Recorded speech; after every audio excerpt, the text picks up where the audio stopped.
दोस्तों आज हम आपको हिंदुस्तान के जिस राज्य के सफर पर लेकर जा रहे हैं, उस राज्य को चाहे आप प्यार करें या ना करें, लेकिन इस राज्य को कोई नजरअंदाज नहीं कर सकता। भारत का वो राज्य जिसने दुनिया को शून्य से परिचित कराया, पूरी दुनिया को गणतंत्र का मूल मंत्र भी इसी राज्य ने समझाया। दुनिया का सबसे बड़ा वाईफाई जोन भी इसी राज्य में है। किसी ने सही कहा है कि गरीबी की भट्टी में तप तप कर महान लोग बनते हैं, और इस राज्य ने भी गरीब होने के बावजूद दुनिया को कई महान चेहरे दिए हैं। भारत में सबसे ज्यादा IAS और बैंक के PO भी इसी राज्य से हैं। दोस्तों ये वही वो राज्य है जहाँ के 12 साल के बच्चे ने IIT एग्जाम क्लियर कर लिया, और ये वही जगह है जहाँ के बच्चे गरीबी में पढ़कर भी इतने आगे निकल जाते हैं। हम बात कर रहे हैं माता सीता, गौतम बुद्ध, गुरु गोविंद सिंह जी और हमारा अपना बिहार के बारे में। भारत का वो राज्य जहाँ कवि कोकिल विद्यापति जी का जन्म हुआ, जहाँ देश के पहले राष्ट्रपति राजेंद्र प्रसाद जी का जन्म हुआ। तो फिर देर किस बात की, अपना सीट बेल्ट बांध लीजिए अच्छे से और निकलते हैं बिहार की एक शानदार सफर पर। दोस्तों बिहार वो राज्य है जिसे प्राचीन काल में मगध के नाम से जाना जाता था,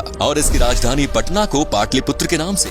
बिहार का इतिहास उतना ही पुराना है जितना भारत का। यहाँ मौर्य, गुप्त आदि राजवंशों से लेकर मुगल शासकों ने राज किया है। माना जाता है कि बिहार शब्द की उत्पत्ति बौद्ध विहार के विहार शब्द से हुई, जिसे बाद में बिहार कर दिया गया। बिहार को उत्तर में नेपाल, पूर्व में पश्चिम बंगाल, पश्चिम में उत्तर प्रदेश और दक्षिण में झारखंड ने घिरा हुआ है। 1912 में बंगाल के विभाजन के समय बिहार अस्तित्व में आया। सन 1935 में उड़ीसा और सन 2000 में झारखंड को बिहार से विभाजित कर दिया गया। बिहार वो राज्य है जो भारत के इतिहास में साहित्यिक, ऐतिहासिक, धार्मिक सभी स्तर पर महत्वपूर्ण भूमिका अदा करता है, और आज भी बिहार शिक्षा, संस्कृति और सामाजिक दृष्टि से उतना ही समृद्ध है जितना कि पहले था। आपको जानकर हैरानी होगी, लेकिन ये सच है कि सिर्फ इतिहास के पन्नों पर ही नहीं बल्कि वर्तमान में भी बिहार दुनिया में जगमगा रहा है। बिहार की राजधानी पटना में दुनिया का सबसे बड़ा वाईफाई रेंज जोन है। एक दो नहीं बल्कि पूरे 20 किलोमीटर के दायरे में इंटरनेट की मुफ्त सुविधा का फायदा उठा सकते हैं। दोस्तों देश में उत्तर प्रदेश के बाद सबसे ज्यादा IAS ऑफिसर बिहार की भूमि से ही निकलते हैं। बिहारी लोगों के दिमाग बहुत तेज होते हैं। ये लोग सबसे ज्यादा गणित में तेज होते हैं। यहाँ लोगों का दिमाग बड़े तूफानी से चलता है। हालांकि 1990 के पहले IAS ऑफिसर्स के मामले में बिहार लिस्ट में पहले स्थान पर था, लेकिन इसके बाद से इसमें गिरावट आने लगी। बिहार के युवा का ध्यान अब IT सेक्टर में अधिक लग रहा है, लेकिन पिछले कुछ सालों से दोबारा से बिहारी स्टूडेंट्स में IAS के प्रति रुचि देखी जा रही है। दोस्तों बिहार की डेवलपमेंट रेट आज 14.48% है, जो कि ये साबित करती है कि बिहार देश तेजी से बढ़ने वाले राज्यों में सबसे ऊपर है।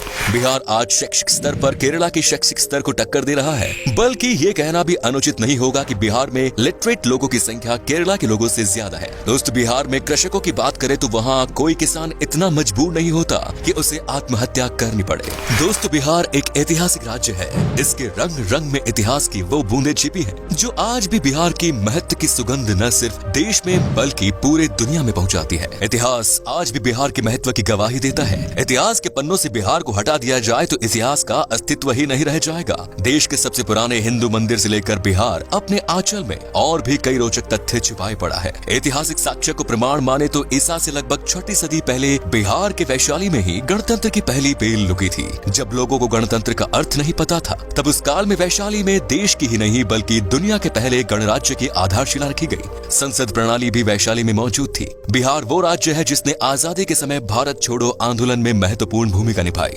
दोस्तों शून्य यानी जीरो के बिना गणित का क्या मोल, ये किसी को बताने की जरूरत नहीं है। दुनिया को शून्य देने वाले आर्यभट्ट जी का जन्म भी बिहार में ही हुआ था। शायद यही कारण है कि आज भी बिहार के लोग गणित में माहिर होते हैं, और आज भी गणित में यहाँ के लोगों की कोई बराबरी नहीं। बिहार ही वो जगह है जिसने चाणक्य जैसा इकोनॉमिस्ट, चंद्रगुप्त और अशोका जैसा राजा, बुद्ध और महावीर जैसा धर्म प्रवर्तक, आर्यभट्ट जैसा वैज्ञानिक और शेर शाह जैसा शासक दुनिया को दिया। भारत एक ऐसा देश है जहाँ क्रिकेट किसी धर्म से कम नहीं, और MS धोनी का नाम इस धर्म के सबसे पॉपुलर पन्नों में से एक। MS धोनी का जन्म रांची में हुआ था, जो कि पहले बिहार का हिस्सा हुआ करता था। धोनी को लोग आज भारत के सबसे सफल क्रिकेट कप्तान और महान खिलाड़ी के रूप में देखते हैं। सिखों के 10वें गुरु गुरु गोविंद सिंह का जन्म भी बिहार में ही हुआ, और सिखों का पवित्र स्थान हरमिंदर तख्त पटना में है। आपको बता दें कि दुनिया का सबसे पुरानी यूनिवर्सिटी नालंदा यूनिवर्सिटी और तक्षशिला यूनिवर्सिटी भी बिहार में ही है। यहाँ पहले विदेशों से भी लोग पढ़ाई करने आया करते थे। दोस्तों माता सीता की जन्मभूमि भी एक समय में बिहार में ही थी, जो आजकल नेपाल का हिस्सा हो गया। आपको बता दूं कि जनकपुर में ही माता सीता पैदा हुई, और तब ये बिहार हुआ करता था, जहाँ पर भगवान राम जी आए थे। दोस्तों बिहार के मिथिलांचल में आज भी भगवान राम को दामाद माना जाता है। माता सीता की नगरी मिथिलांचल बिहार का गौरव है। मिथिलांचल की मिथिला पेंटिंग के बारे में तो हर कोई जानता है। आपको तो शायद पता ही होगा कि बॉलीवुड के शान और जान पंकज त्रिपाठी भी बिहार से ही है और बिहार का भी एक बेटा शानदार एक्टर है सुशांत सिंह राजपूत, जिसका देहांत होने के बाद भी लोगों के प्यार ने अमर कर दिया। दोस्तों, बिहार का खाना भारत के सबसे शानदार पकवानों में से एक माना जाता है। बिहार का लिट्टी चोखा बहुत टेस्टी होते हैं। आपने अगर लिट्टी चोखा नहीं खाया तो एक बार जरूर ट्राई कीजिएगा, वाकई में आपका दिल खुश हो जाएगा। यहाँ पर वेज से लेकर नॉन वेज तक हर पकवान लाजवाब होता है। इतना ही नहीं, आपको बता दूं कि यहाँ पर गन्ने की जूस भी पसंद किया जाता है और ये इतने मीठे और टेस्टी होते हैं कि इसे पीकर मानो आप दीवाने हो जाओगे। तो चलिए अब बात करते हैं उन जगहों की जहाँ पर आप बिहार के सफर के दौरान घूम सकते हैं और साथ ही बताएंगे कि आपको बिहार की ट्रिप में मैक्सिमम कितना पैसा खर्च करना पड़ेगा। नंबर 1 इज बोध गया। दोस्तों, बिहार में घूमने वाली जगहों में शामिल बोध गया एक प्रमुख आकर्षित पर्यटन स्थल है जो कि बौद्ध धर्म से संबंधित अनुयायियों के लिए विशेष महत्व रखता है। बोध गया एक तीर्थ स्थल के रूप में भी जाना जाता है और ये वो स्थान है जहाँ बोधि वृक्ष के नीचे गौतम बुद्ध को ज्ञान की प्राप्ति हुई। यहाँ मन को एक अद्भुत शांति मिलती है, इसीलिए यहाँ साल भर देश विदेशी पर्यटकों की भीड़ बनी रहती है। बोध गया को यूनेस्को वर्ल्ड हेरिटेज साइट्स की सूची में भी शामिल किया गया है। Next is Patna.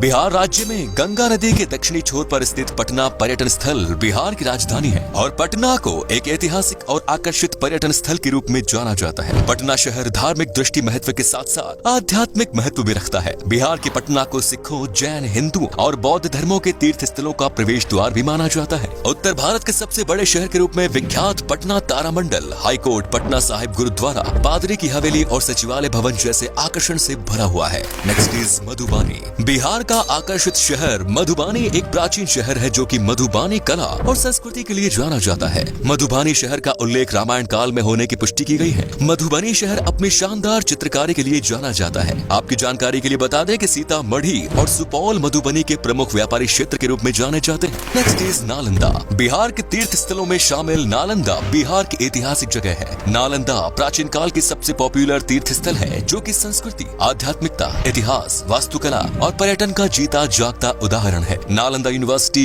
यहाँ का प्रमुख आकर्षण है।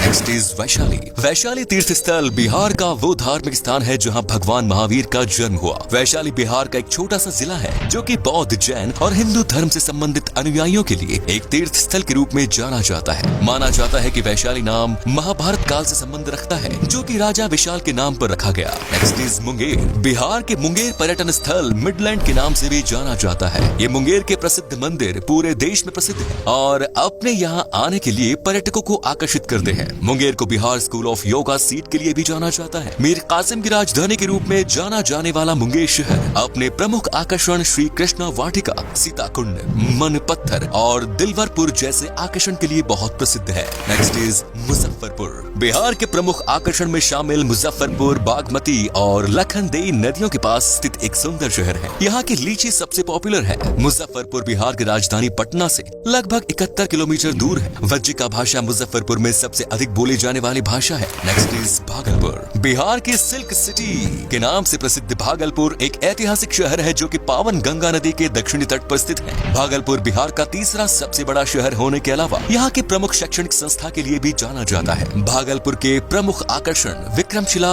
गंगेटिक डॉल्फिन सेंचुरी है जो कि पर्यटकों को अपनी ओर आकर्षित करता है। बिहार का भागलपुर अपने रेशम के उपयोग के लिए पहचाना जाता है। Next is Pawapuri. बिहार के धार्मिक स्थलों में शामिल पावपुरी नालंदा जिले में स्थित है और जैनियों के लिए किसी तीर्थ स्थल से कम नहीं। आपको बता दें कि पावपुरी शहर एक समय में मौल महाजनपद की संयुक्त राजधानी के रूप में जाना जाता था। पावपुरी वो धार्मिक स्थान है जहां भगवान महावीर को 500 ईसा पूर्व में दफनाया गया था। पावपुरी घूमने के लिए पर्यटक भारी संख्या में आते हैं जो कि राजधानी पटना से लगभग 83 किलोमीटर की दूरी पर है। पावपुरी दर्शनीय जल मंदिर पर्यटकों के बीच बहुत लोकप्रिय है। Next is Hajipur. बिहार के प्रमुख शहरों में शामिल हाजीपुर भारत के ऐसे प्रसिद्ध स्थानों में शामिल है जो कि अतीत और वर्तमान को वर्षों से अपने आप में समेटे हुए हैं। हाजीपुर में भगवान बुद्ध का समय, इस्लाम और ब्रिटिश काल से जुड़े रोचक तथ्यों के लिए जाना जाता है। हाजीपुर की भूमि पर जैन धर्म के अलावा हिंदू धर्म से संबंधित कई मंदिर स्थित हैं जो कि पर्यटकों की आस्था का केंद्र बने हुए हैं। आपको बता दें कि हाजीपुर में एशिया का सबसे बड़ा ब्रिज भी स्थित है।